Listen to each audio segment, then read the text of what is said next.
Et oui, nous serons dans la rue encore le 22 mai, le 27 juin et encore après. Parce que c'est ensemble en luttant qu'on a gagné hier et c'est ensemble en luttant qu'on gagnera demain. La colère monte ce 1er mai. En cette journée internationale de lutte pour les droits des travailleurs, le combat n'est pas fini. On se bat pour quoi? On se bat pour les gens qui vont être retraités, on se bat pour les gens qui travaillent et qui sont dans un stress total. Je me bats aussi pour les assistants sociaux qui travaillent dans tous les CPS et qui sont en dépression totale. Et ce qu'il y a aussi, c'est qu'on a peur pour notre avenir, on ne sait pas ce qui va arriver. Mais Maria n'est pas toute seule dans ce combat. On est juste venus pour soutenir les autres, parce que ça ne sait pas qu'est-ce qu'ils font. Aujourd'hui est une date symbolique pour les organisations syndicales. L'heure est aux revendications.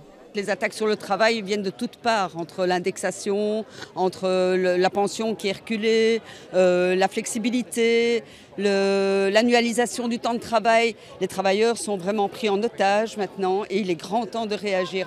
1890, premier jour de fête pour le mouvement ouvrier. 135 ans plus tard, qu'en est-il des conquêtes sociales pour les travailleurs ?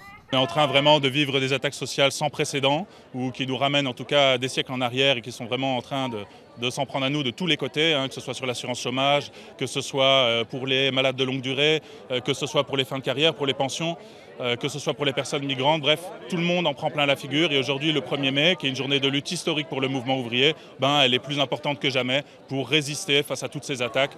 Une centaine de manifestants étaient rassemblés pour alerter sur les mesures sociales du gouvernement Arizona. Depuis plusieurs jours, les manifestations ne cessent de s'intensifier. La CGSP appelle d'ailleurs à une grève générale des services publics le 20 mai prochain.